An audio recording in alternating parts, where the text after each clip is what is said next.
keep on marching for justice.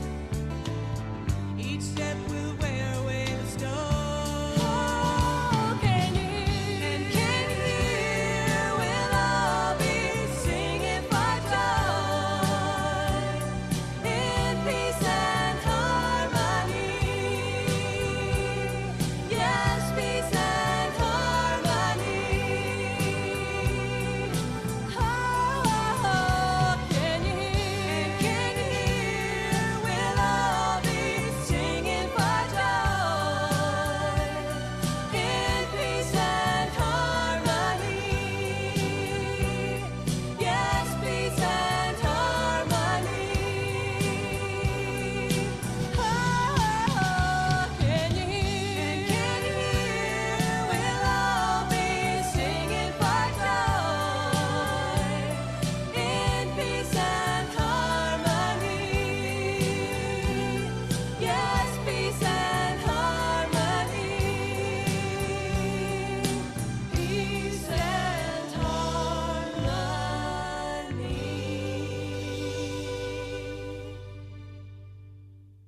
Welcome, everyone. I'm Avery Woods-Weber, and I'll be your guest host tonight. Before we begin tonight's celebration, we'll have a brief word about upcoming activities at Sinister Wisdom, go over some of our Zoom norms, and do a land acknowledgement. Comrades, sisters, we gather tonight from many homelands. Here in Hartford, Connecticut, I stand on the ancestral and unceded grounds of the Sakyug, Tungsis, Wanguks, and Pequannock peoples. We take this moment to honor their and all tribes' sovereignty and the ongoing reclamation of land, memory, and autonomy of access across this colonized Turtle Island and worldwide. Naming the places that hold us grounds this gathering across many homelands and reminds us that our words travel through real landscapes and herstories. If you feel called, please share in the chat the land that you are joining us from. This year, Sinister Wisdom celebrates 50 years of publishing since 1976, making decades of feminist and lesbian queer literary work in the world. This journal has always been a collective endeavor, a labor of love, resistance, and intergenerational connection carried forward by many hands. There will be an in-person fundraiser event tomorrow, June 3rd, from 7 to 9 p.m. in Minnesota, continuing the celebration of Sinister Wisdom's 50th anniversary. The evening will also celebrate the launch of Rachel Gold's newest YA novel, Get Curious, and feature readings from Lynette D'Amico's long-awaited memoir and essays, Men I Hate. For full details, address, and event information, please see the flyer linked in chat. We are deeply grateful for the readers, subscribers, and sustaining supporters whose commitment allows us to continue archiving, distributing, and uplifting the breadth of lesbian and queer creativity. I encourage you to sign up for a subscription today by going to www.sinisterwisdom.org/subscribe, SUBSCRIBE.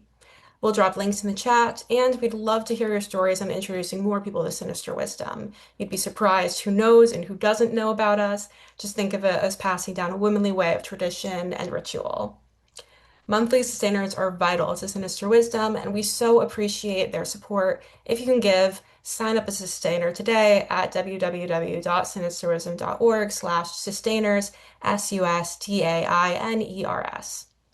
Every month, Sinister Wisdom sends monthly sustainers behind-the-scenes details and new information about what we have coming for the journal. Now, some housekeeping notes. We are recording this event this evening. This recording will be available on our YouTube channel at Sinister Wisdom. We hope you share the link with other friends, lovers, and community members. As the program proceeds, you're invited to engage in the chat, but please keep your microphone muted throughout the program unless invited to speak. If we detect noise from you, we will mute you. However, we'd love to see some of your lovely faces on Zoom. If you want to show appreciation for the readers, wave your hand at the end of each reading, and you can also use the reaction emojis on Zoom. If you need technical assistance this evening, you can chat with Max or Mel, who are on tap for technical assistance, or simply log off and log back on. And now our program begins. It is my pleasure to introduce Ellen Galford and her Lambda Literary Award-winning novel, The Dyke and the Dybbuk. Originally published in 1993, The Dyke and the Dybbuk is a beloved Sapphic classic about a Jewish lesbian taxi driver possessed by the folkloric demon, the Dybbuk Kokos. Beginning today, June 2nd, The Dyke and the Dybbuk will be available anywhere you buy your books. Author Ellen Galford is joining us from her home in Edinburgh, where it's currently midnight. So thank you so much for joining us this evening, Ellen.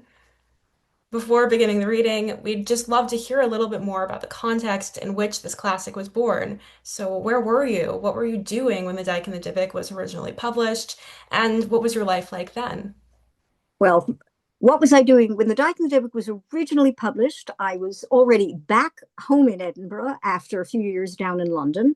My partner and I went down in '79, came back in the late '80s, and started thinking then about.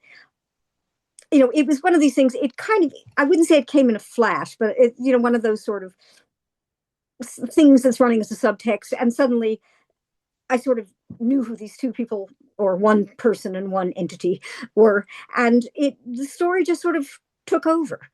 At the time, I never was able to write full time, but my day job involved a lot of writing and a lot of words on a lot of different subjects, writing and editing, and so that's But it was one of those things. Probably I was walking down an Edinburgh street or crossing the big park, the meadows, with the cherry blossoms coming out, and the tourists taking pictures of the cherry blossoms, and there's a sort of life cycle in Edinburgh. Although we're now apparently the ninth most touristed city in the world, which is a mixed blessing. But Edinburgh was a village in a strange way and still remains that. So, and it's a huge sense of place. But at that stage, I always find I tend to write looking back the way. So the place that really had, in a way, inspired me was North London in the 1980s. We went down there, my partner and I went down from Scotland just after Margaret Thatcher, who was regarded as the kind of the right-wing enemy, the person who was all set to sort of ban the love that dare not speak its name from anything. She was homophobic, right wing, destroyed industries, fought with the unions. She was, but however, she seems really tame in comparison to newer models of that same thing. But somehow there was a great feeling of rebelliousness and anger in the world. There was a very interesting. It was as always, there's never been a time in terms of feminist history or in LGBTQI history, which in those days we just used the one syllable gay and it kind of covered everybody, because it was a lot easier, saying, Mom, I'm gay. Just, you could get it out faster than lesbian or any of the other things on the list. So but it was a time, there was a lot of sort of excitement, a lot of anger. It was a complicated time in terms of women's history, in terms of feminist history, in terms of any sort of class history. You really felt it here. And we spent most of the '80s down in London at a time when things were sort of exploding. It was culturally a very rich time to be what we would now call LGBTQ plus and the whole Rainbow Coalition. It was we didn't have words like intersectionality, or I didn't anyway, but those notions of a lot of different kinds of struggles were coming together. Feminist bookshops were starting. There were battles about space and whether men were allowed in the cafe at Sister Right bookshop, and but it was a very interesting world to be in London in the '80s, and a lot of different kinds of subsets and groups emerged.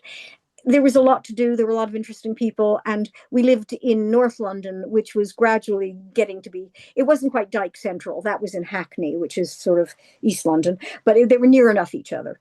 And there was an enormous sort of sense of place and activity. And even though it was a huge city, you began to feel you'd bump into people you knew. There were several different scenes, but they interlocked and interacted. So it was kind of an interesting time to be around. Although we spent a lot of time being angry and on demos and trying to support the miners who were, on strike up north, and all sorts of things going on. And then we got very homesick and decided life was too short. My mother died a lot younger than most of the women in her family did. And the notion of, okay, do we really want to spend the rest of our lives in exciting London? Let's go back to Scotland. Because even though I'd come in 1971, but And by the time we went down to London, I might have still had a New Jersey accent, but my homesickness was for coming back to Scotland and particularly to Edinburgh, and have been here back again ever since with my partner. Is that enough of a context? That was beautiful. Thank you for giving us, such a rich idea of what it was like. So now we just love for you to read a few pages of the novel to give us a taste of the Sapphic classic for seasoned and new readers of the Dyke and the Dybbuk. Thank you. Okay, so I will start if at where the book starts. And just to give you, I won't give any context because nobody gets it when you're on the first page. It's a book. Here we are. Okay, this is the beginning of chapter 1, which is called Before the Beginning. If planet Earth slips off its axis tomorrow, put the blame on Rainbow Rosenbloom. If we are smacked by a rogue asteroid, ingested by a black hole, or poisoned by something dripping through our tattered ozone capacity, feel free to lay it at her door. For the melting of the polar caps, the disappearance of the snow leopard, and the souring of the seas, Rainbow must take the rap. Not fair? Well, life isn't. Note the ground rules. There are 613 commandments that must be obeyed by every Jew alive in the world at any time. To breach even one of them disturbs the universe and sends the whole creation out of kilter. Step on a crack and break your mother's back. How's that for a heritage of guilt? Bum raps over child murder, plague spreading, and a political execution in Roman Judea seem, in comparison, small potatoes. Just look at Rosenbloom, 30-odd years old, devotee of forbidden fruits, not a skirt nor a husband to her name. By neglecting to get married, Rainbow has done worse than cheat her relatives out of a party. She has cocked a snook at the law as laid down in Leviticus. The way Rainbow lives and loves, when opportunity arises, it hasn't lately, involves unspeakable acts that would rank right up there with throwing children into the fire as a sacrifice to Baal. And speaking of children, she has flouted that quintessential obligation upon the female Jew to be fruitful and multiply, to replenish the tribe. She has done nothing to replace the legions that have lately fallen through a hole in history. Rainbow has not put her foot into a synagogue in 20 years. Instead, you'll find her at the cinema. As the film critic for Outsider magazine, Europe's leading journal of lesbian and gay culture, she's turned her passion for graven images into a vocation. But what kind of job is that for a nice Jewish girl?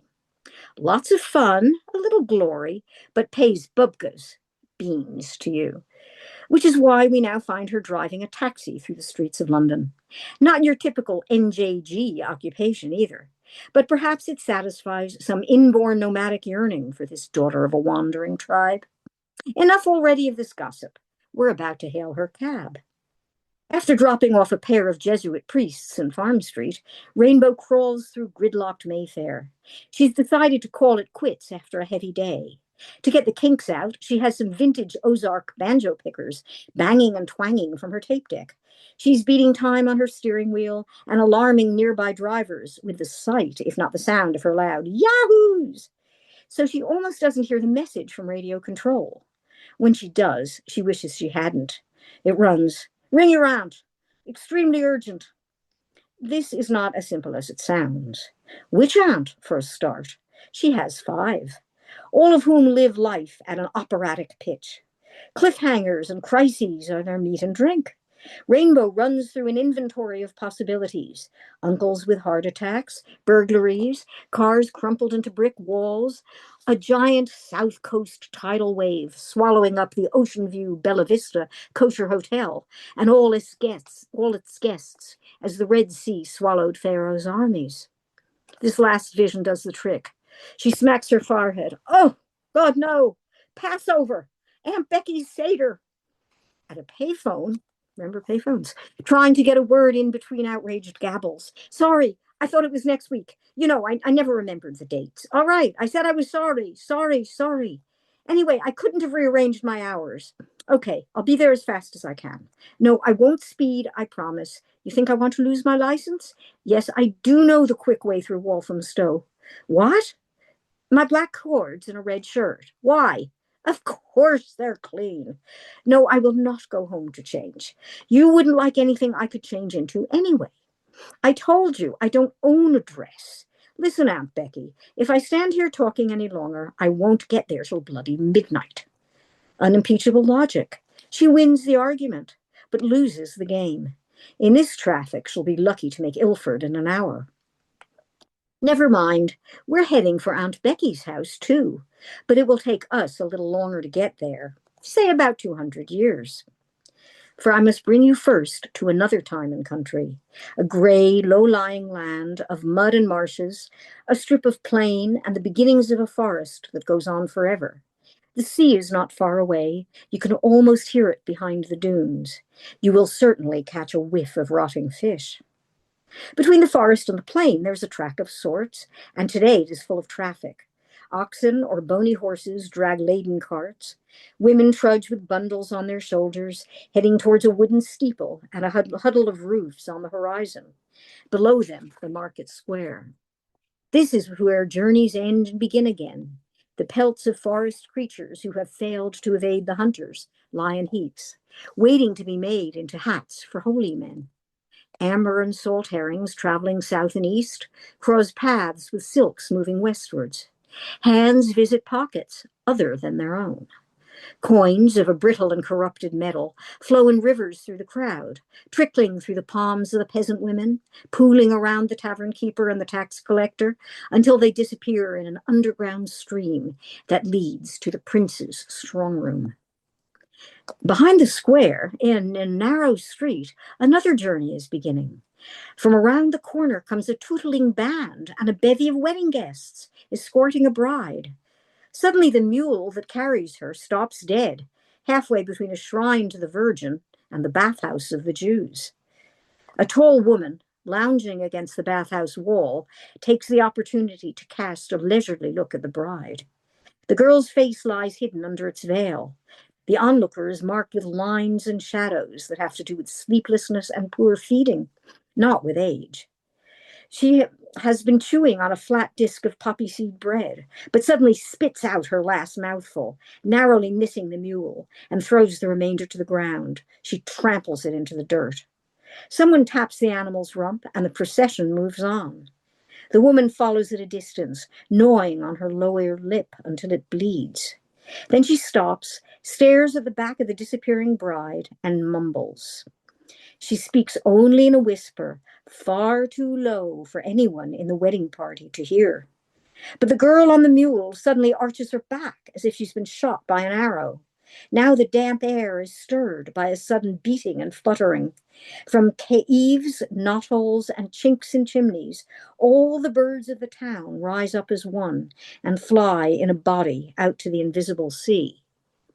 Now that's what I call a curse with a bit of style. Don't ask me the rights or wrongs of it. She may be only a humble market woman. You can see her in the square most mornings, killing chickens to order. But she is a veritable Michelangelo of maledictions. And you should see the one she's cooked up this time. And that's where the story starts. Thank you for that fantastic introduction into the world and characters of the Dyke and the Dybbuk, Ellen. I now have the pleasure of introducing the new managing editor and assistant publisher of Sinister Wisdom, Ellen Pearson, to guide us in a Q&A conversation with Ellen Galford. Welcome, Ellen. Thank you for that introduction, Avery. Ellen, I'm so excited to be chatting with you about the Dyke and the Dybbuk. I remember reading it in a Word document for the first time. I'm so excited that we have it as a book now, and I'm holding it in my hands. But yeah, let's get right to it. Let's have a Between Ellen's chat. What Okay. inspired you to write the Dyke and the Dybbuk? And do Ah. Rainbow and Cocos have an origin story? Well, I guess the origin story is, there are a lot of origin stories.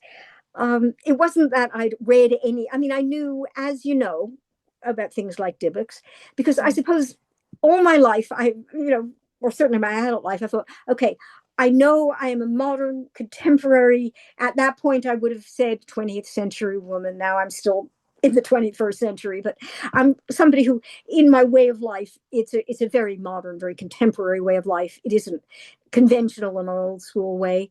But inside that modern person, there is a sort of somewhere between a medieval ghetto and an 18th century shtetl, full of superstitions and folklore and relatives and stories that go back between us and them, and timelines that melt and fade into each other. So I guess I've always had, I mean, if you live in an extended family, in our family, my grandmother, my mother's mother, lived with us. She was there before I was born. And, she was there long after my brother and I had grown up and left home. And because of her, we were connected to this big extended family. She was one of 10 children. She was she was the third child and the first to be born in America.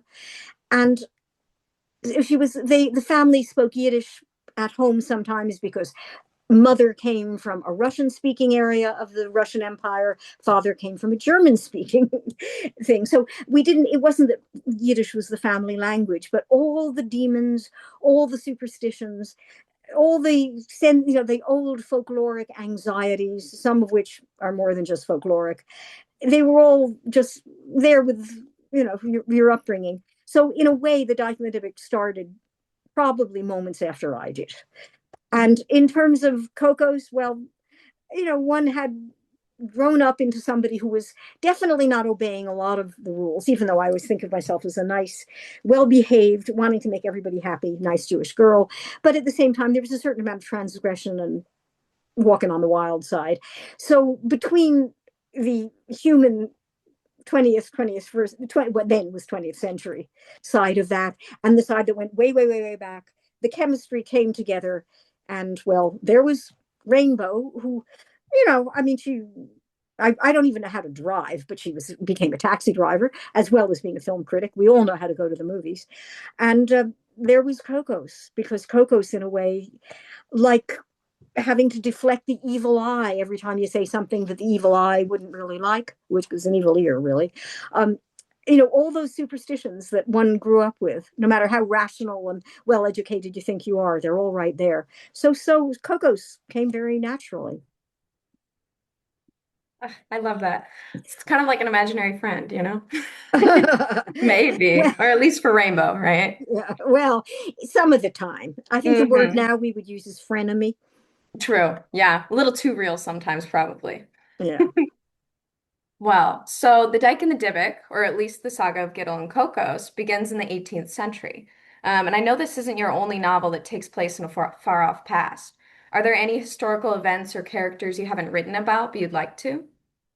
Well, I don't know. I'm not sure I'm going to be writing any more long form. I think there's a point when, as I was sort of agonizing on the early stages of what was meant to be novel five, I thought this level of agonizing isn't novel writing, not when you get to, you know, get to the age when you're, getting into the older decades.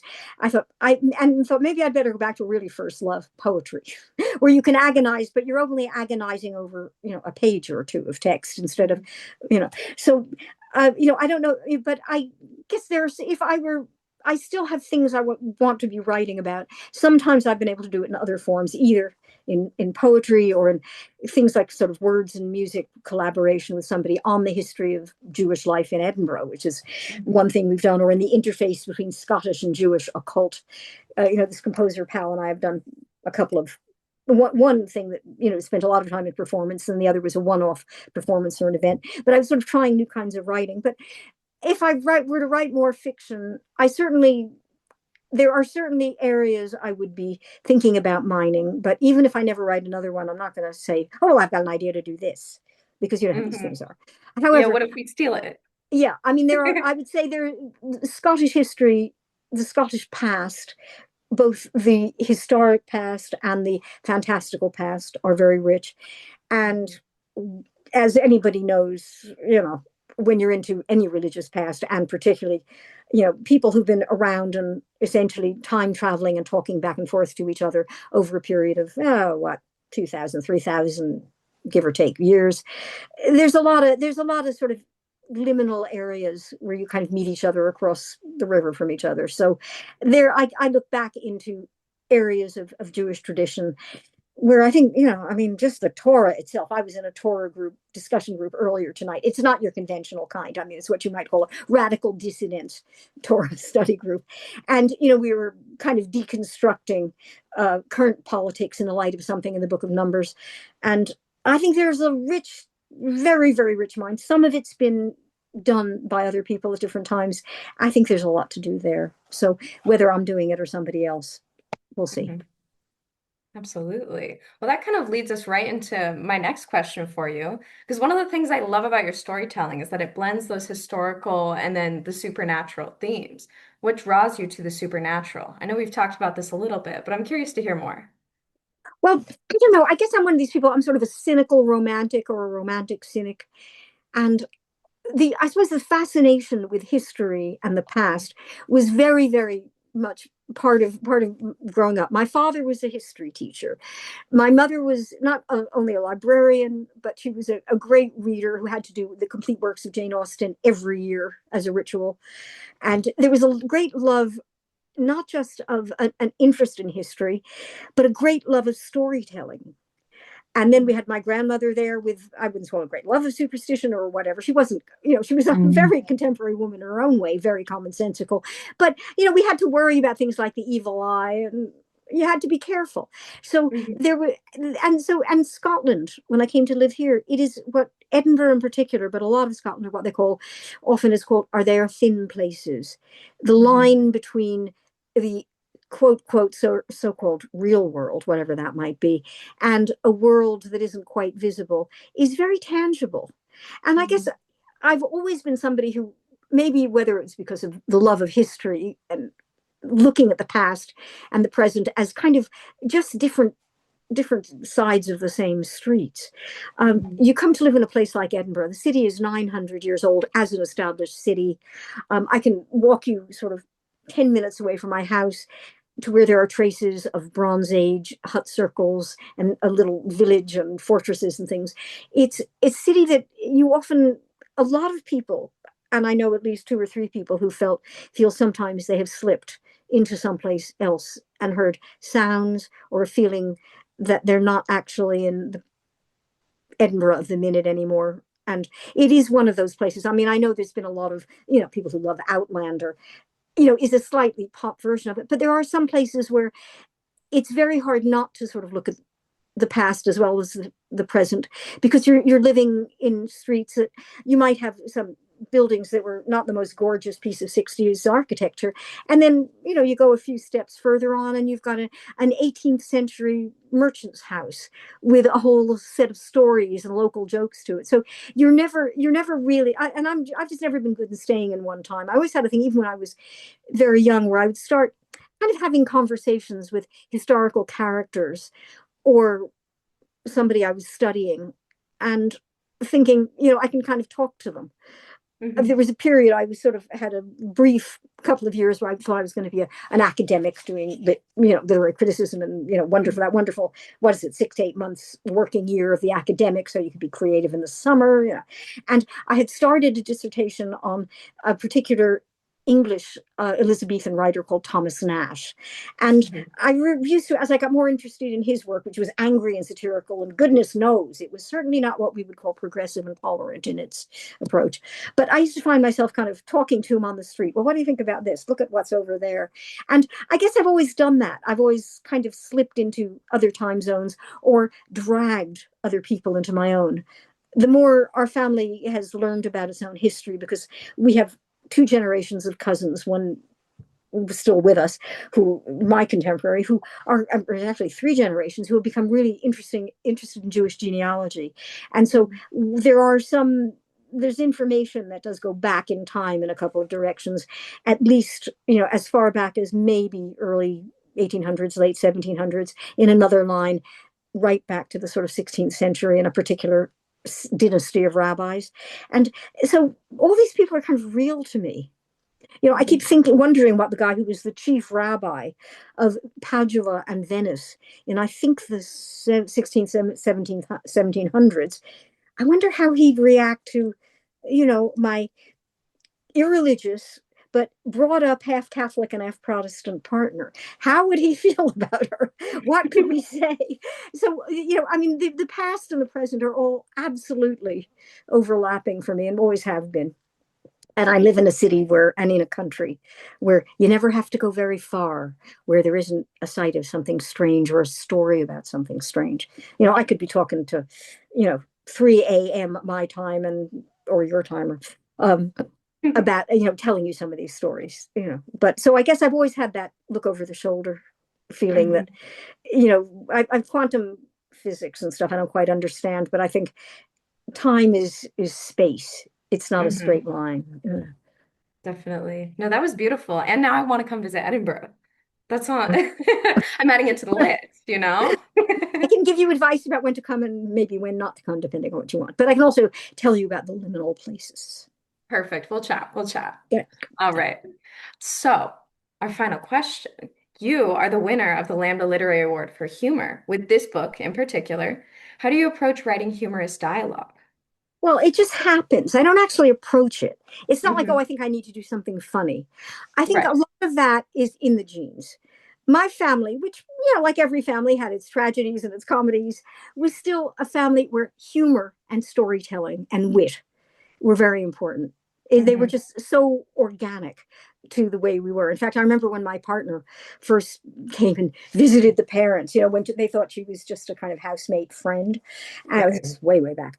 And, she sort of came away and said, I just can't believe it. It was, my parents and our absolutely favorite cousin of my mother's generation, who was the first out gay in the family, although I'm Mhm. sure not the first one in existence, but that's another theory.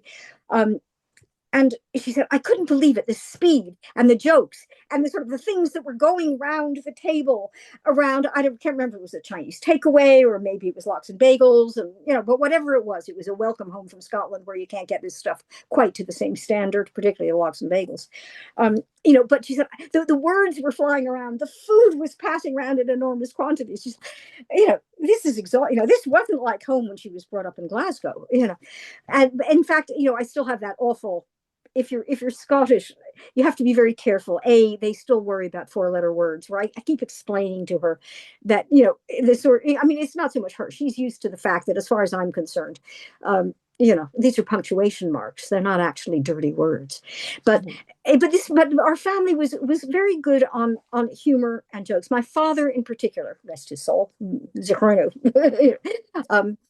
was a very, very witty guy who loved telling stories, loved telling jokes, and had different notebooks according to, he'd keep little notebooks or little files of jokes, including which ones were all right for what in, the 50s and the 60s when it was mixed company, and which Mhm. ones for when just the guys were together. I mean, I did never got to see that joke book. I think my brother still has a copy of it somewhere, maybe.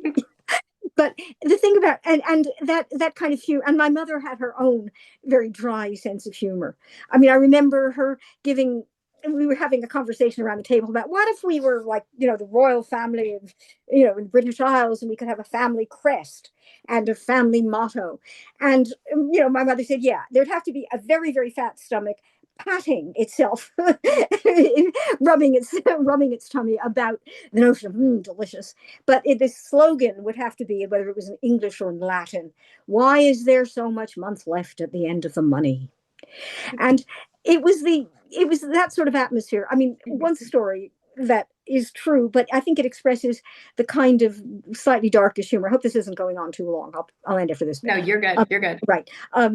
After when my father died, as one does, my brother and I had to go to the funeral director to have the conversation about, now what has your father, he's expressed wishes about burial, and so he said, now would your father like to be buried with a tallis, a prayer shawl that was in those days traditionally worn just by Jewish men. We could if he we could dress him in a nice suit and a tallis, and would he maybe like to have a prayer book or a copy of the Talmud or some holy book in his hands? And we said, no, what our father would really like, not so bothered about the prayer shawl. What he'd really like is a ham sandwich and a good book to read. And we burst out laughing. And he said, oh, look, we loved our father, and this has been a little bit of a long haul, and we are devastated but not shocked, and it's only 2 or 3 days. But just because we're laughing doesn't mean that we're happy. But that's my father. And this guy said, it's all right. Death takes different people in different ways. And then on my father's tombstone, as well as the name and all this, we put a line. We didn't do one of these whatever kosher Hebrew whatever bits, but it just said his favorite quote: "That reminds me of a story." And because that was his trigger into telling funny stories. And everybody in the family told stories. We even had my grandmother had a story of stuff that her mother told her about something terrible with thieves in a roof of a house in in 1860s Kovna gubernia. So so that's kind of the notion of storytelling and humor. So it's never like I think, oh, I'm going to be funny. Stuff just comes out that obviously makes people laugh, but it's not like an effort thing. It just happens. Yeah, you're just funny, Of Sometimes. course. Well, honestly, listening to you talk too, it makes the voice of Dyke and the Dybbuk like come alive to me too. It makes a lot of sense. I can hear your voice in it now. I can hear your humor. Before we ask you to read um, your second section here, I noticed there's a question in the chat that I wonder if you'd be curious about. It says, have you read or come across lesbian rabbis? Oh, I have this cut off. The First Generation, edited by Rebecca T. Alpert. I haven't come across the book, but I've come across what in the UK were the first generation of lesbian rabbis.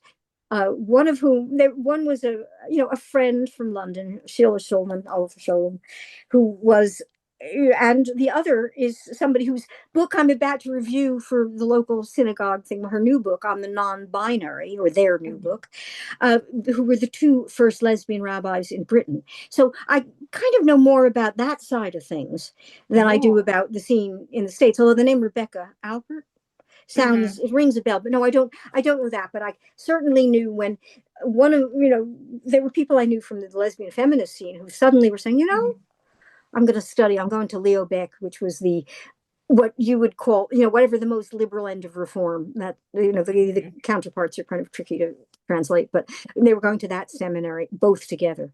And I remember speaking to Sheila and saying, I think it's really interesting what you're doing. It's groundbreaking, but I don't know. We need to have a talk because I just kind of can't get, the gob thing, the patriarchal kind of. So we said, we'll talk. And then we never got a chance. But I did go down from Scotland by the time she was ordained. I went down a couple of times to the what was then the lesbian and gay shul that she was the rabbi from. And Ellie Tikva Sarah, as she is now, we were both volunteers on London Lesbian Line together. Oh. And now occasionally she comes up when our gay rabbi can't do Yom Kippur because he's shared between congregations 200 miles away. What used to be, I used to know as Liz Sarah, Rov Eli Tikva Sarah comes up and does the service for him. And so all these different worlds collide. And so I'm sure the same thing obviously has gone on in the States, but I'm not as au fait with what's going on there. No, that makes complete sense. All right. Also, I'll send that along too, just in case you're interested in checking that out. I'm not sure if it's from Mel or Julie, but it says Sinister Wisdom. So I'm sure we can get that to you. Oh, cool. All right. So I know you have a second segment that you might like to read for us, maybe showcasing some of that humorous dialogue you've been telling us about. Well, maybe because somebody else Maybe. maybe because I had kind of left it. You've given me a couple of good suggestions because the first one I've read it virtually every reading I've ever done since 1993 or 4, whatever it was. This one I've actually never read an extract before, but this extract. But I thought, oh yeah, that'll be a different shtick altogether. So, but I do have to put it a wee bit in context, Yes. which is. Of the curse that you heard about at the beginning was a jilted lover cursing the bride for not, for going off and letting a marriage be arranged for her. And the curse was that she was going to be not only was she going to be possessed by a Dybbuk, a squatter inside the soul, in a way, a stealer of souls, but that this Dybbuk was going to go on and do it for the up into the 33rd generation. So the 33rd, not even the 33rd, it's only just a few generations on, because 33rd would be way in the future from now, was Rainbow Rosenbloom. They said, come down. But the thing is, the Dybbuk had a problem because she'd been confined in a tree because she'd been outwitted by a pious scholar in the original period when she had taken possession. So by the time she gets out of the tree, it happens to be what I suppose would be the 1990s, and the descendant, who she finds because she works for this big demonic organization that leads her into the right direction. Okay, you've got to keep going on your contract.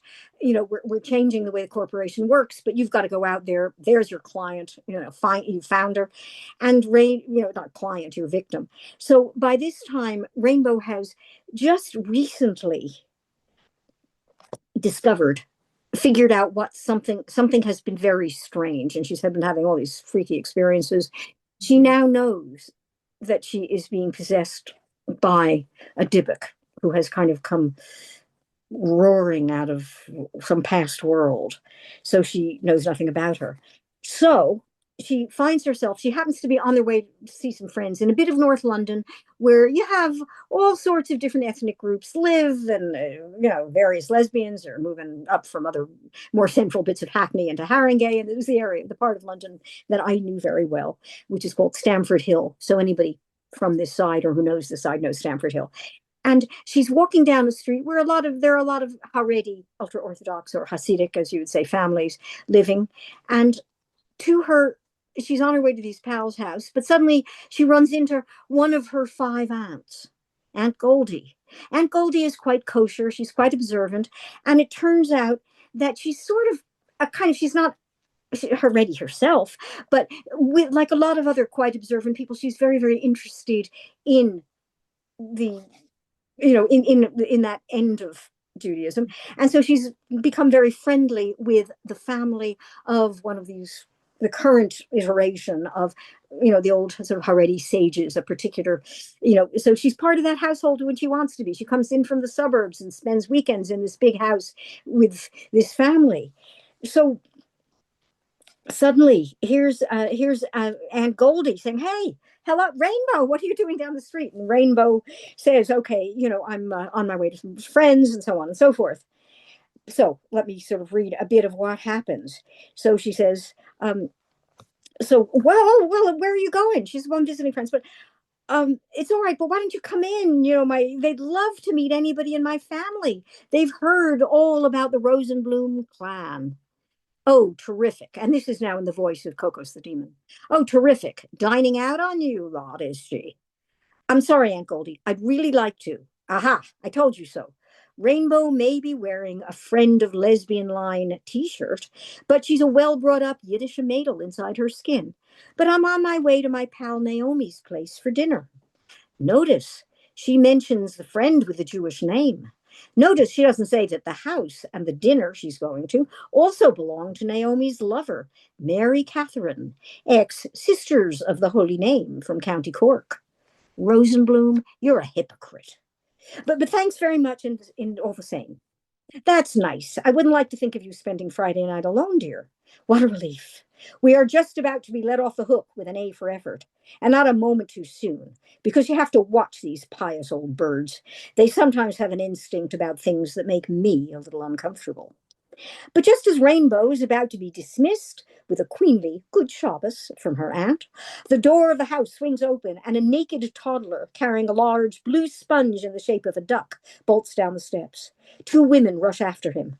Goldie, slow on her swollen ankles, fails to stop the giggling fugitive who runs smack into Rainbow's knees. Rainbow tackles him, passes him to her aunt, who kisses him on the forehead and hands him back to the forces of law and order. The older woman, laughing and scolding, wraps the rebel in a bath towel and disappears. The younger one stops to say thanks. Our reward is a ravishing, radiant smile. Take note of those eyes, like blue-black plums, and hair even blacker. She's dressed with becoming modesty, longish skirt, full sleeves, high collar, and demure pearl earrings, piercing tiny lobes. A pretty sight. Hoo-ha! Now this is what I call a nice Jewish girl. She and the Rosenbloom might as well belong to different species. Our new acquaintance is 4 or 5 years younger than Rainbow, and 2 or 3 centuries older. They observe each other obliquely, too cool or too uneasy to let curiosity show. I have no access to the newcomer's thoughts regarding Rainbow, but I know how Rainbow reacts to her. It's the moment when the spaceship gangplank drops down in close encounters. Except in this case, the alien says good Shabbos and kisses the mezuzah on the UFO's doorpost as she disembarks. For all either of them know, they're 13th cousins, several times removed, sharing common ancestors in Krakow, Magdeburg, Avignon, Granada, Tbilisi, Salonika, Babylon. Their cradles may have been rocked to the same lullabies and tied with the same red ribbons to ward off the evil eye. They may both have cut their milk teeth crunching Mandelbrot, and both licked drops of honey off a page on the day they learned to read. They may have dressed up in the same Queen Esther costumes on the Feast of Purim and shaken their noisemakers to drown out the name of the racist vizier in the three corners hat.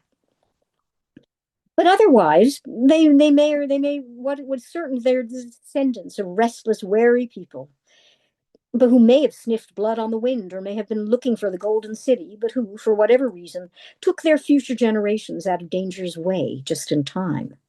Otherwise, they are as much alike as a coral snake and a canary, who are also, according to some theories, long lost cousins. So Aunt Goldie performs the introductions.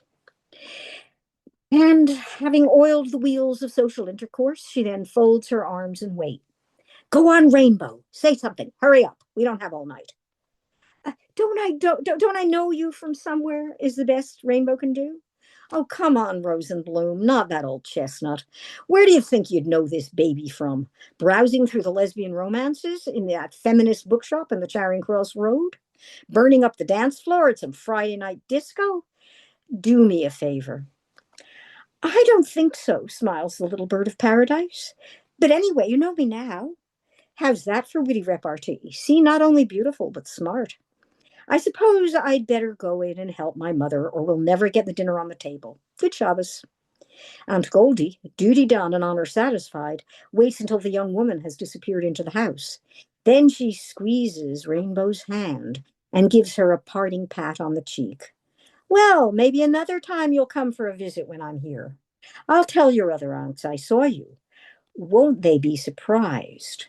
And then Coco says, I hear skylarks singing, taste manna, smell all the perfumes of punt, for I have received just the inspiration I need.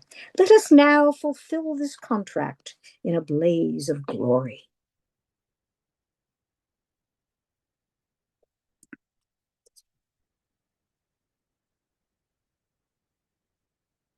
So the rest you'll have to read for yourselves. All right. Well, thank you, Ellen, for joining us tonight and for that fantastic reading. It was a pleasure to hear you read and share the Sapphic classic with us. And thank you to our sustainers and subscribers. Your ongoing support uplifts all voices and readers across generations. We have a couple more minutes left, so before we wrap up, I just wanted to point out, some comments we had in the chat expressing, so Allison says, loved it when I read it when it was first published and sold many, many copies at Golden Thread booksellers in New Haven, Connecticut. Irina says, I taught the Dyke and the Dybbuk for years at Barnard in my Jewish women's literature class, and it was always the student's favorite. And I think that that really speaks to the impact that your writing has had, and we are so glad that you came to share more of it with us. Well, back to you. I'm so glad you came to me. And so, to our broader community of writers, editors, and volunteers, thank you for believing in women's words and helping to organize forward. The video from this evening's events will be available at Sinister Wisdom's YouTube tomorrow or Thursday. The link is in the chat. And finally, I invite you all to join us tomorrow, June 3rd, for a special celebration of our 50th anniversary at the Cottonwood Room in Minneapolis. Among the readers will be Rachel Gold, who we also join in celebrating the publication of her newest YA novel, Get Curious. If you plan to attend, make sure to register for the celebration of the RSVP in our link tree. And as promised, another song for us. Tonight we will dance to Secretary, Chicago Women's Liberation Rock Band, 1972 protest folk psych rock. Mel, let the music play.